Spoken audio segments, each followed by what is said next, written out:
Ever wondered how that person who seems to be everywhere, fixing everything, always has a steady stream of work? Like seriously, how do they do it? You see them on your street, at your neighbor's house, maybe even you've hired them yourself. The jack of all trades, the handyman, the jobber. But beyond the quick fixes and the friendly service, there's a real question. How does a jobber actually make money?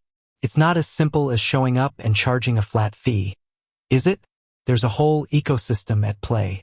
Think about it. We've all had those moments. A leaky faucet, a wobbly shelf, a light fixture that refuses to cooperate. We don't want to call a specialized plumber, electrician, or carpenter for every little thing. That's where the jobber steps in, filling a crucial gap. They're the problem solvers for those everyday, often unexpected, home or business maintenance needs. But what exactly is a jobber? The term itself is a bit fluid. It's not a formally defined profession like a licensed electrician. It's more of a descriptive label. Someone who jobs around, taking on a variety of tasks. They're the ultimate generalists, the multi-skilled individuals who can tackle a wide range of projects. And that flexibility, that ability to adapt, is key to their income. Now, let's break down the money-making mechanics. It's not just about showing up with a toolbox. It's a combination of factors, a carefully managed system that allows them to earn a living, and often a pretty good one. First, let's talk about pricing. This is where the magic happens, or where it can all fall apart. Jobbers typically employ a few different pricing strategies. 1. Hourly rate. This is the most common and straightforward approach. They charge a set rate for each hour they work. This allows for flexibility, especially when dealing with unpredictable tasks. However, it also means that efficiency is crucial. If they're slow or inefficient, they're not only wasting time but also potentially losing out on future work. 2. Project-based pricing. For larger or more defined projects, jobbers might offer a fixed price. This allows them to factor in material costs, labor, and a profit margin. It provides clients with a clear understanding of the total cost up front. The risk here lies in accurately estimating the time and materials required. If they underestimate, they could end up working for less than their desired rate.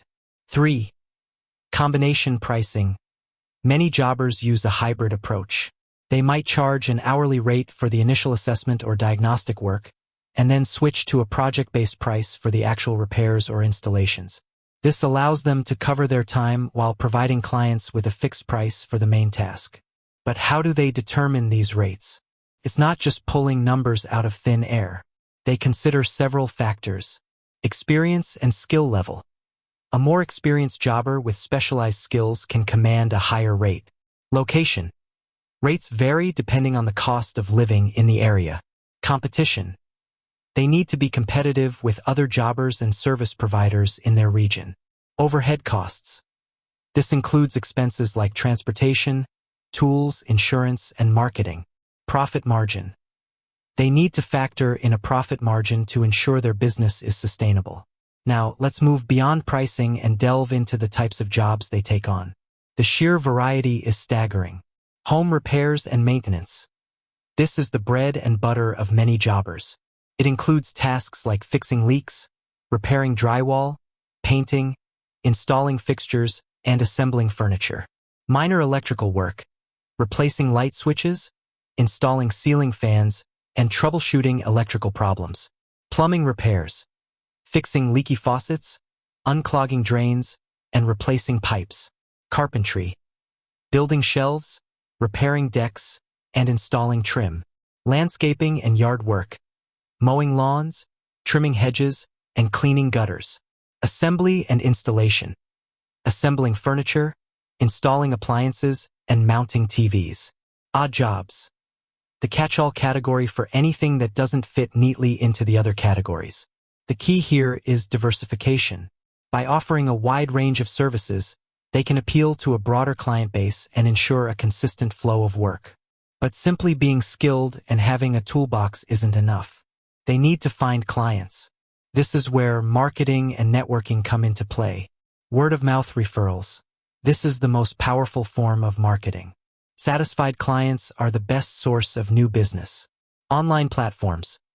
Many jobbers use online platforms like TaskRabbit, Thumbtack, and local classifieds to find clients. Social media. Building a strong online presence on social media platforms can help them reach a wider audience. Networking. Building relationships with local businesses, real estate agents, and property managers can lead to consistent referrals. Local advertising. Flyers, business cards, and local advertising can help them reach potential clients in their area. Beyond finding clients, jobbers need to manage their finances effectively. This includes tracking income and expenses.